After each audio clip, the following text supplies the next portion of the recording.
Ce matin, on reçoit Anastasia Fomichova. Bonjour, venez, entrez, prenez place sur le plateau. Vous êtes franco-ukrainienne, docteur en sciences politiques, auteur de Volia, un récit qui raconte la guerre, votre engagement à hauteur de blocs et de tranchées. On va y revenir. Mais d'abord, un mot de présentation. Vous êtes né à Kiev en 93, il y a 32 ans, mais vous avez grandi en France. Et puis, en 2017, 3 ans après l'annexion de la Crimée par la Russie, vous décidez de retourner en Ukraine. Vous vous engagez dans les services de santé de l'armée en tant qu'infirmière militaire. Vous poursuivez en parallèle vos études avec des allers-retours en France. Mais voilà, en 2022, de février 2022, bien sûr, la Russie envahit l'Ukraine. Vous lâchez les sciences politiques et vous vous enrôlez à nouveau. Votre récit est un témoignage qui secoue. D'abord un mot sur ce titre. Qu'est-ce que ça veut dire, Volia, et pourquoi vous l'avez choisi ? Alors oui, Volia, c'est un terme que connaissent tous les Ukrainiens. Donc, comme vous l'avez dit, moi je me suis engagée déjà en 2017, mais ensuite en 2022, donc le jour où Vladimir Poutine a essayé de prendre la capitale de Kiev et lancer son offensive à grande échelle. Volia, c'est un terme que connaissent tous les Ukrainiens parce qu'il signifie en fait notre détermination à vivre libre et à nous battre pour notre liberté. Donc c'est pour ça que j'ai souhaité intituler mon livre comme ça. Et comment vous avez connu justement ces combats il y a 7 ans sur le danger ? Qu'est-ce qui vous pousse à y retourner en février 2022 ? Et quelle est votre mission sur place ? Alors, donc moi j'ai rejoint un bataillon qui formait de civils, forme des civils et formait de civils pour évacuer et stabiliser les blessés de la ligne de front. Là, en l'occurrence, en février 2022, c'est la ville de Kiev qui a été directement visée, attaquée. L'objectif de l'armée russe à ce moment-là était de prendre la ville en 3 jours. Et donc j'ai choisi d'y retourner parce que ma famille et mes amis étaient dans la ville et il fallait les protéger. Alors, on va voir exactement de quoi vous voulez parler. On va plonger au cœur des combats féroces entre l'armée ukrainienne et l'armée russe. Direction le village, je ne sais pas, vous allez me corriger, de Robotine, situé sur un axe stratégique. Regardez ce reportage de nos envoyés spéciaux Gwendoline de Bono et Igor Zakharenko.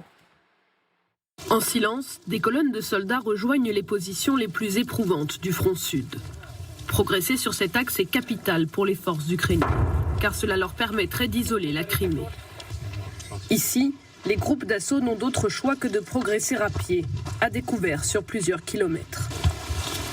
Ce matin, l'artillerie russe repère les soldats.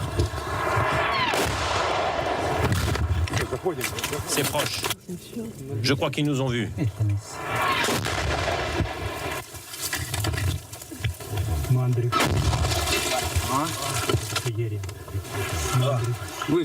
Les Russes voient tout avec leurs drones. Ils corrigent leur tir là.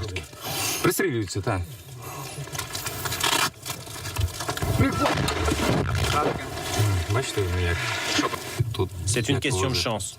Soit ils te touchent, soit ils te manquent. En 1 an et demi, certains de ces hommes n'ont eu qu'une semaine de permission. La fatigue se ressent. Et dire que j'aimais tellement voyager, c'était tellement cool. Je voudrais que tout ça s'arrête, pour que tout le monde puisse vivre en paix, profiter d'une planète normale, quoi.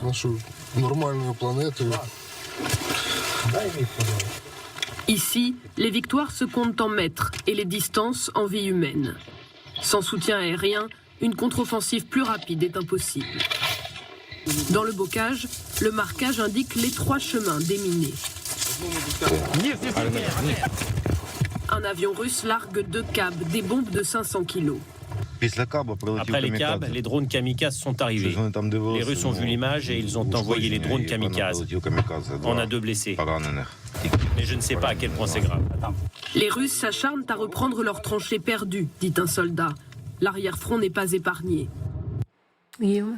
Oui, Anastasia Fomichova, je trouve que dans le livre, le récit, le témoignage brûlant que vous livrez, il y a quelque chose de ce qu'on a vu de nos envoyés spéciales qui sont sur le front, Gwendoline de Bono, dont il faut citer le travail.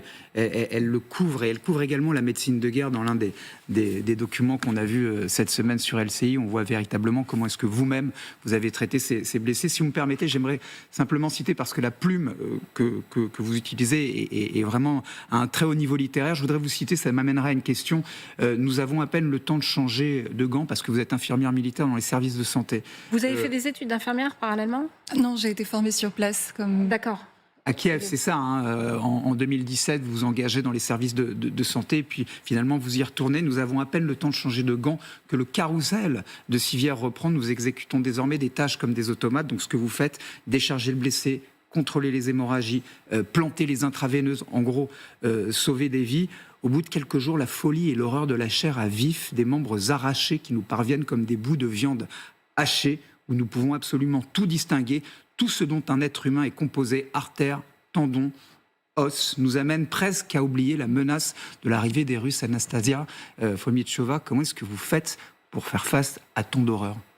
Donc, comme de nombreux citoyens, je n'avais pas donc de connaissances de formation médicale avant de m'engager. En fait, c'est l'urgence de la nécessité de sauver des vies qui pousse dans un contexte de guerre à s'engager, à se former extrêmement vite. Là, en l'occurrence, le passage que vous avez lu, ça se produit à Bakhmut au printemps 2022, et donc il y avait énormément. C'était une véritable boucherie, un massacre absolu. Absolument. Et ce qui nous permet en fait de continuer, c'est de se rattacher déjà à l'esprit de camaraderie dont je parle aussi dans le livre, c'est-à-dire qu'il y a une forme d'unité d'un tout qui se met en place lorsqu'on est sur un front. Et ensuite, nous avons des protocoles à appliquer puisque nous sommes là pour sauver des vies. Et en fait, ce qui est une chaîne dont on fait partie aussi à mon niveau, c'est-à-dire en tant que paramédic volontaire, civil pour aider les forces armées. Mon rôle, c'est de faire en sorte que le blessé survive jusqu'à ce qu'il soit amené au médecin. Mais c'est quoi ? C'est l'idée de résistance qui vous anime derrière ça ? C'est la Volia, c'est justement le fait de savoir que si on ne continue pas, l'armée russe de toute façon va continuer à pousser. L'objectif de Vladimir Poutine est l'anéantissement de l'Ukraine en tant qu'État indépendant, l'anéantissement de la nation ukrainienne. Et donc, en fait, on n'a pas d'autre choix que celui de continuer. Comment on compose avec la peur ? Oui, vous n'avez pas le choix, en fait, c'est ça ? En fait, la peur, on peut la rationaliser, c'est-à-dire qu'on sait qu'on risque d'être tué, mais aussi bien... Vous décrivez un moment où on vous donne un mousqueton pour le mettre sur votre gilet, en fait, parce que si vous êtes blessé ou tué, c'est avec un mousqueton qu'on va vous treuiller et qu'on va vous emmener vers l'hôpital de campagne le plus proche. Là, vous avez peur, ce jour-là. Oui. Ce mousqueton, ça donne une réalité à votre engagement et à cette guerre. Oui, absolument. Donc ce mousqueton, c'est plutôt pour, si on est très gravement blessé ou tué, c'est pour pouvoir effectivement tirer le corps jusqu'à une position, donc une tranchée. Ce qu'il faut savoir, c'est qu'on a conscience qu'on risque d'être tué. En fait, il faut s'y préparer, il faut le savoir, mais en fait, c'est quelque chose qu'on vit aussi dans le civil aujourd'hui, sous les bombardements toutes les nuits. Vous écrivez que la vie que vous menez, mais celle des Ukrainiens de manière générale, elle est partagée entre le bombardement, les bombardements et le deuil de manière permanente. Et vous-même, vous l'écrivez, vous avez été blessé. Et vous avez perdu une amie. Vous avez perdu Tchéka. Dans quelles circonstances ? En évacuation, en fait, c'est... Encore une fois, quand on s'engage, quand on part sur le front, on ne sait jamais si on va pouvoir en revenir. Et encore une fois, comme vous l'avez dit, donc on vit sous les bombardements, entre les bombardements et les enterrements. Tous les jours, il y a encore des processions. La ville de Kiev, même aujourd'hui, encore continue de vivre au rythme de ces processions. Toutes les villes d'Ukraine. Et lorsque les bombardements s'abattent sur les villes de l'arrière toutes les nuits, on ne sait pas si on aura le temps de rejoindre l'abri, si on va réchapper à cette nuit. Donc... L'innovation de cette guerre terrible, ce sont les drones, notamment les petits drones kamikazes qui visent chaque homme. Ça change complètement la manière de se battre de ces soldats et la manière de les soigner ? Ah, tout à fait. Alors en fait, ce que je décris dans le livre, je parle notamment de la contre-offensive sur Kherson. C'est là où vous avez été blessé. De septembre 2022, absolument. Et en fait, il y a un monde, une évolution énorme qui s'est produite sur le front depuis. Notamment par ces avancées technologiques. Donc les drones kamikazes aujourd'hui rendent extrêmement difficiles les opérations d'évacuation des blessés. Donc il arrive que les blessés se retrouvent à devoir attendre plusieurs semaines même. J'ai vu des situations où en fait c'est au bout de 3 semaines, 1 mois que le blessé pouvait être finalement évacué. Donc des opérations qui sont extrêmement complexifiées par l'utilisation. Parce qu'il faut bien imaginer, pour poursuivre ce que soulève Christophe Barbier, ce que vous décrivez magnifiquement d'ailleurs dans votre ouvrage, mais c'est qu'en effet, avec ces drones aujourd'hui, c'est plus exactement comme les obus de 1914, c'est-à-dire que ce sont des obus à tête chercheuse qui viennent vous chercher dans les tranchées. Et lorsque vous êtes paramédic, infirmière de guerre, vous risquez aussi votre vie parce qu'il y a potentiellement cette petite abeille, mais qui en réalité transporte une charge explosive, qui vous traque et qui vient vous tuer au moment où vous allez chercher à sauver des vies. C'est ce qui rend effectivement l'évacuation des blessés extrêmement difficile. Aujourd'hui, le front est devenu très dangereux aussi avec cette menace des drones qui sont omniprésents et qui cherchent effectivement les unités qui vont aller viser directement les hommes, le matériel technique. Donc ça a complètement changé aussi la manière de faire la guerre. Parce qu'aujourd'hui, il faut aussi être d'une certaine façon invisibilisé le plus possible. On voit des filets sur certaines zones de passage. C'est plus du tout la même manière. Voilà, pour ne pas être repéré. Donc, oui. Natacha. En Europe, la mémoire de ce qu'a été la guerre de 14-18, qui, par certains côtés, est semblable dans son atrocité, est en train de s'effacer. Plus personne ne lit Maurice Genevoix, ceux de 14. Le fait de passer par une écriture qui est sensible, est-ce que c'est la manière de faire comprendre la réalité de la guerre pour vous ? C'est-à-dire au-delà des considérations géopolitiques, intellectuelles ? Absolument, absolument. Et c'est pour ça que j'ai voulu passer par la littérature. Parce que donc de formation, je suis aussi chercheuse en sciences politiques, donc j'avais déjà écrit sur les aspects politiques, les évolutions, notamment de l'État ukrainien depuis 2014. Mais là, j'ai réalisé en fait la nécessité de faire passer l'expérience de la guerre par la plume et notamment la décrire de manière la plus réelle possible. C'est-à-dire que quand on s'engage et qu'on est confronté à la violence de la guerre, on se rend compte qu'il n'y a pas de lyrisme dans la guerre, il n'y a pas de romantisme. Non. Et ce que j'ai voulu faire, c'était justement décrire de la manière la plus précise, la plus réel, dur, en fait, ce que c'était véritablement que la guerre. Ouais. Pour rendre hommage, en effet, à ce que vous écrivez, parce qu'effectivement, vous y allez tout droit, si vous me passez l'expression que vous décrivez par le menu, l'horreur de cette guerre, mais vous racontez aussi ces soldats qui fument des cigarettes, le chocolat qu'on vous offre, ces moments où on est un peu dans une unité, qu'on se réchauffe comme on peut, qu'on s'enlève le sang avec de l'eau oxygénée, parce qu'en fait, il n'y a plus d'eau, il n'y a plus de douche, on a simplement une bassine. C'est aussi ça le quotidien que vous décrivez et que vous avez aussi encapsulé dans vos mots, simplement pour rebondir sur ce que disait Natacha. Vous savez ce que ça m'a rappelé, votre récit Guerre de Louis-Ferdinand Céline, roman inédit qui a été retrouvé en 2021. Il écrit ça, Céline: j'ai toujours dormi ainsi dans le bruit atroce de décembre 1914. J'ai attrapé la guerre dans ma tête. Elle est enfermée dans ma tête. Et il n'en est jamais revenu d'ailleurs, lui. Et vous, est-ce que la guerre est enfermée dans votre tête, Anastasia ? Non, elle est dans mon quotidien. C'est-à-dire que la guerre est toujours en cours, on vit toujours au rythme des bombardements, des coupures d'électricité, de la situation sur le front. Donc non.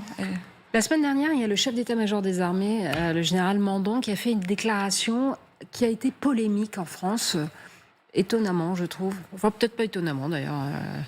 Natacha, on en parlera. Écoutons-le. La Russie se prépare à une confrontation à l'horizon 2030 avec nos pays. Si notre pays flanche parce qu'il n'est pas prêt à accepter de perdre ses enfants, alors on est en risque. Vous avez 32 ans. Le chef de l'état-major s'exprimait devant le Congrès des maires. Est-ce que vous avez compris la polémique qu'il y a eu autour de cette expression « perdre ses enfants » ou même vous-même, vous êtes une enfant franco-ukrainienne et votre engagement, vous le justifiez, il est en vous et puis de toute façon, il n'y a pas de polémique. Alors oui, la polémique, je pense qu'elle vient du fait que les opinions publiques européennes n'ont pas du tout été préparées, ne se sont pas préparées à une confrontation directe avec la Russie, bien que tous les éléments montraient quand même que la Russie, elle, s'y prépare et prépare sa population depuis déjà un certain nombre d'années. Je pense que, effectivement, on sait que la Russie, dès 2014, a été déjà se préparer à rentrer dans une économie de guerre. Là, a fortiori, depuis 2022, 40% du budget fédéral est attribué à des questions de défense. Et toute l'économie, y compris psychique de sa population, est tournée aujourd'hui vers la guerre. Donc je pense qu'il est temps que les Européens prennent conscience et on voit une accélération ces dernières semaines, notamment dans cette prise de conscience, mais finalement la menace a toujours été là. Mais ce que vous écrivez, pardonnez-moi, non, mais excusez-moi. Natacha ? Non, je vous en prie. Non, je voulais juste revenir sur cette question parce qu'il faut distinguer deux choses dans le débat qu'il y a eu autour des déclarations du général Mandon. Il y a en effet le fait que les opinions européennes ont perdu la mémoire de ce qu'était la guerre et qu'il faille tenir compte du fait que des citoyens doivent défendre leur territoire, c'est absolument essentiel et ça nécessite derrière de réfléchir à la notion de service national, comment on l'organise, etc. Ça me semble fondamental. Pour autant, ce n'est pas au chef d'état-major des armées de tenir un discours politique sur la question de savoir qui sont nos ennemis, dans quel périmètre, d'autant plus que nous sommes en train de parler de puissances qui sont dotées. C'est-à-dire que l'immense différence qu'il y a avec le cas tragique de l'Ukraine qui a renoncé à ses armes nucléaires en échange normalement de la sécurité, ce qui a été trahi. L'immense différence, c'est que là, on est en train de parler, le général Mandon évoque une guerre entre l'OTAN et la Russie, c'est-à-dire en gros l'apocalypse nucléaire. Donc là, pour le coup, c'est un discours politique. Oui, mais c'est parce que tout à coup, les temps... Je suis tout à fait d'accord avec vous, Natacha, si vous me permettez. Je suis tout à fait d'accord avec vous. Je pense que le chef d'état-major, général Mandon, mais on peut ne pas être d'accord, en fait, il fait une analyse stricto sensu militaire. Il emploie un mot qui s'appelle enfant, mais qu'on retrouve dans la Marseillaise, allons aux enfants de la patrie. Après tout, c'est de ça dont on parle, nos enfants, ça c'est le premier point.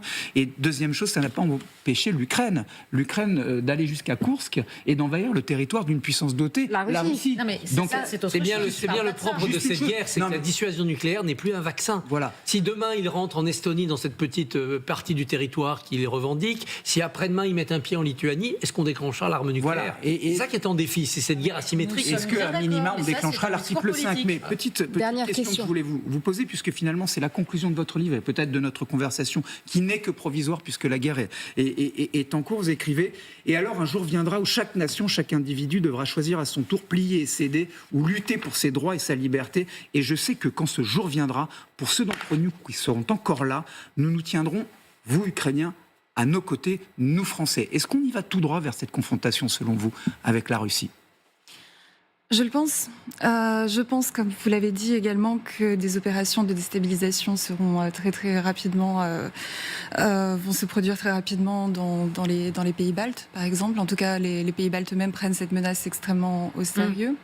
Il faut regarder la manière dont la Russie aborde la guerre et les prochaines années. Aujourd'hui, c'est quelque chose qui est sourcé, qui est reconnu, qui est dit, analysé, que la Russie a les moyens de se lancer dans une guerre à grande échelle. Aujourd'hui, la question va être de voir comment est-ce que les pays européens vont parvenir à s'unir et à s'organiser. Et aussi, donc, dans ce livre, je parle de ce choix individuel qu'on fait de s'engager, de s'engager pour ses droits et ses libertés. Donc je pense que ça va dépendre de ces facteurs également. La lumière au bout du tunnel, l'engagement. Merci beaucoup. Merci Anastasia Fomitchova. Je rappelle le titre de votre livre, Volia, aux éditions Grasset. Vous êtes vraiment très courageuse. La lecture de votre livre rend humble. Merci beaucoup d'être passée sur le plateau dans toute liberté.